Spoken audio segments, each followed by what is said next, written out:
Hello students, today we are going to start our new chapter. The name of our chapter is The Forest Friends, True Friendship. तो देखो इस chapter में हम क्या पढ़ेंगे, forest friends के बारे में पढ़ेंगे, मतलब जो भी फॉरेस्ट में फ्रेंड्स थे उन सब के बारे में। और हमको क्या पता चलेगा कि ट्रू फ्रेंडशिप क्या होती है। ट्रू फ्रेंडशिप क्या होती है, मतलब जो दोस्त हमारी मुश्किल में भी हमारी क्या करते हैं, हेल्प करते हैं, वही हमारे क्या होते हैं, सच्चे दोस्त होते हैं। So let's start our chapter. Deep in a beautiful forest lived two trees, Appo and Popo. तो जो हमारे फॉरेस्ट था, ब्यूटीफुल फॉरेस्ट, वहाँ पे क्या रहते थे, दो पेड़ रहते थे। एक का नाम क्या था, अप्पू, और दूसरे का नाम क्या था, Poopó. They had been growing in the forest all their lives and had many friends like rabbit, the group of monkeys, the family of birds, the bear and the wise old wolf. तो क्या थे वो, मतलब एक साथ ही बड़े हुए थे और वहाँ पे क्या हो गया था, उनके बहुत सारे फ्रेंड्स बन गए थे, जैसे रैबिट, मंकीज, बर्ड्स। तो ऐसे उनके क्या थे, बहुत सारे वहाँ पे एनिमल्स फ्रेंड्स बन चुके थे। The animals would often sit on the branches of the two trees chatting with each other. तो क्या थे, जो मतलब एनिमल्स आते थे वो कहाँ पे बैठ जाते थे, ट्रीज की ब्रांचेस पे। जैसे ये हमारा ट्री है तो ये क्या है, इसकी ब्रांचेस है, तो वहाँ पे क्या आते थे, एनिमल्स आके बैठ जाते थे और क्या करते थे, बातें करते थे। The trees were like a second home for the animals in the forest. तो जो एनिमल्स थे उनके लिए जो पेड़ थे वो क्या था, एक दूसरा घर बन चुका था, क्योंकि वो आते थे वहां से आके और उन पे बैठ के बातें किया करते थे। One day Appu saw a woodcutter coming into the forest with a large axe in his hand. तो एक दिन अप्पू देखता है दूर से कि एक वुड कटर आ रहा है, तो वो क्या कर रहा है, अपने फॉरेस्ट की तरफ आ रहा है और अपने हाथ में क्या ला रहा है, एक्स ला रहा है। जैसे देखो ये आप देख सकते हो ना, इसको एक्स बोलते हैं। ये किसके काम आता है, ट्रीज को कट करने के। तो अप्पू को दूर से दिख गया था और समझ गया था, he understood that something bad was going to happen. और वो उसको देखते ही समझ गया था कि कुछ तो बुरा होने वाला है। So he shouted to the animals, "Hey, look! A woodcutter is coming towards us. Run, run as fast as you can." तो वो चिल्लाता है और बोलता है, अपने फ्रेंड्स को बुलाता है कि देखो देखो यहाँ पे कौन आ रहा है, एक वुडकटर आ रहा है हमारी साइड, और जल्दी से भागो, जितना जल्दी तुम भाग सकते हो। But to Appu and Puppu surprise no one ran. तो उन्होंने देखा, उनको सरप्राइज हो गया, वो तो बोल रहा है कि चलो तुम भागो सब यहाँ से, कुछ तो होने वाला है। पर वो शॉक हो गए क्योंकि जो उनके फ्रेंड्स थे उनमें से कोई भी भागा नहीं। All the animals stood together.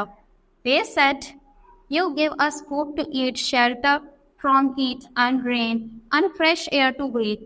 You are our friends. How can we leave you in danger and go away?" तो वो सब बोलते हैं कि देखो तो क्या करते हो, हमको खाना देते हो, हमको छाया देते हो, हमको खाने के लिए फ्रूट्स भी देते हो और हमारी इतनी हेल्प करते हो, और अब तुम अब ये सोच रहे हो कि हम तुमको डेंजर में छोड़ के भाग जाए और यहाँ से चले जाए। So they called out the wise old wolf to help them and save the trees from the woodcutters and his design. तो उन्होंने क्या करा, अब किसको बुलाया, ओल्ड वुल्फ को बुलाया, जो किसको हेल्प कर सके, ट्रीज को बचा सके, किससे, वुडकटर से। The wise old wolf quickly made a plan and explained it to all the animals. वो क्या करता है, जो wise old wolf होता है वो क्या करता है, जल्दी से प्लान बनाता है और बाकी सब एनिमल्स को उसके बारे में बता देता है। Let us hide behind the trees, he said. उन्होंने बोला कि तुम सब कहाँ पे छुप जाओ, जाके पेड़ के पीछे छुप जाओ। So the monkeys and the birds hid inside the lush green leaves to the trees and the other animals hid behind the tree truck. तो आधे तो क्या हो गए थे, जो छोटी मोटी घास होती है उसके पीछे छुप गए थे, और कुछ हमारे काम छुप गए थे, पेड़ के पीछे जाकर छुप गए थे। The woodcutter came near the two trees and said, "I am going to cut you both down." तो woodcutter ट्रीज के पास आता है और बोलता है कि मैं तुम दोनों को क्या करूंगा, आज काटने वाला हूँ। Be aware, मतलब बचकर रहो। When the woodcutter raised his axe to strike Appu and Pupu, the group of monkeys pounced on him. The birds started pecking him, and the rabbit and his friends started jumping around him, and the bears started roaring loudly. The woodcutter got very scared and ran from his dear life.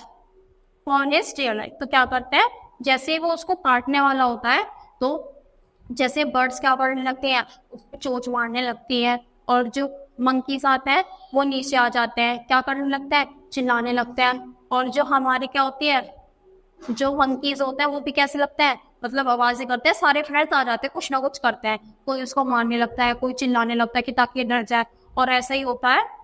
तो जैसे beer भी देखो, beer भी क्या करने लगा, जोर जोर से आवाजें निकालने लगा। तो जो वुड कटर होता है वो हमारा डर जाता है और वहां से भाग जाता है, ताकि उसकी क्या कर सके, वो अपनी जान बचा सके। Appu and पुप्पू were delighted and thanked all the animals. तो जो अप्पू और पुप्पू थे वो क्या हो गए थे, बहुत ज्यादा दोनों खुश हो गए थे, और उन्होंने अपने सभी फ्रेंड्स को क्या बोला, थैंक यू बोला। As the woodcutter walked back to his home, he realized why the animals had not let him cut the trees. तो जब woodcutter वापस घर चला जाता है तब उसको ये रियलाइज होता है कि क्यों जो वो एनिमल्स थे उन सब ने ट्री को बचाया। The animals must be thankful to the trees for giving them so many things like food, shelter and shade. तो उसको समझ आया कि उन्होंने थैंक यू क्यों बोला, क्योंकि वो उनको क्या देते हैं, खाने के लिए खाना देते हैं, और जैसे शेल्टर देते हैं, मतलब रहने की जगह देते हैं, और उनको छाया भी देते हैं। No wonder they fought hard to save the trees from me, thought the woodcutter. तो उन्होंने, वुडकटर सोचता है कि उन्होंने क्या करा, बहुत ही ज्यादा अच्छे से लड़ाई की ताकि मैं उनको क्या कर सकूं, काट ना सकूं। The animals decided that they would protect the trees in the forest as each and every tree was precious to them. They would not allow the meaningless cutting of trees as it is a waste of nature. तो उसको बाद में समझ आ जाता है कि कैसे animals ने प्रोटेक्ट किया, क्योंकि हर एक पेड़ क्या है, बहुत ज्यादा जरूरी है, और अगर हम उनको बेफालतू में काटेंगे तो क्या होगा, नेचर के लिए अच्छा नहीं होगा, वो वेस्ट ऑफ नेचर होगा।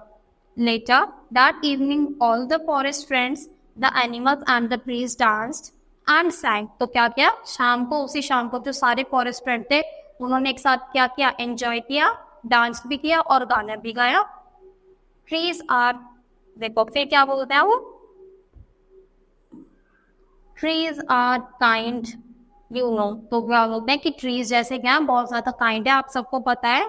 They do not harm, they simply grow. वो किसी को क्या करते हैं, किसी को हार्म नहीं करते, किसी को कोई नुकसान नहीं पहुंचाते, वो क्या करते हैं, सिंपली ग्रो करते हैं, मतलब बढ़ते जाते हैं। With us their gifts they share. तो क्या करते हैं, बल्कि बड़े होके वो तो क्या करते हैं, हमको ही गिफ्ट्स देते हैं। जैसे do we have the right to leave them there. तो देखो वो क्या करते हैं, बड़े होते हैं हमको गिफ्ट्स ही देते हैं। क्या देते हैं, जैसे हमको छाया मिलेगी, फ्रूट्स मिलेंगे, वेजिटेबल्स मिलेंगे, तो हमको तो उनसे गिफ्ट मिल रहा है एक तरीके से। तो क्या ये हमारा राइट है कि हम उनको ऐसे मुश्किल घड़ी में अकेला छोड़ दें? So let's start by saying yes to trees, God will give us all that we please. तो वो बोलते हैं कि चलो हम सब मिलके क्या बोलते हैं, ट्रीज को यस बोलते हैं, मतलब ट्रीज की हेल्प करेंगे, और जितने ज्यादा ट्रीज हो सकते हैं उतने ज्यादा ट्रीज लगाएंगे, ताकि गॉड भी हमारी क्या करे, प्लीज, जो मतलब हम विनती करें, गॉड भी हमारी विनती सुनने और उसको क्या करें, फुलफिल करें, मतलब पूरा करें। तो बच्चों इस चैप्टर से क्या समझ आया कि हमको ट्रीज कट नहीं करने चाहिए, क्योंकि हमको, हमारे लिए क्या है, वो बहुत ज्यादा हेल्पफुल है ना। तो क्या करना चाहिए, बल्कि हमको मोर एंड मोर ट्रीज क्या करने चाहिए, लगाने चाहिए।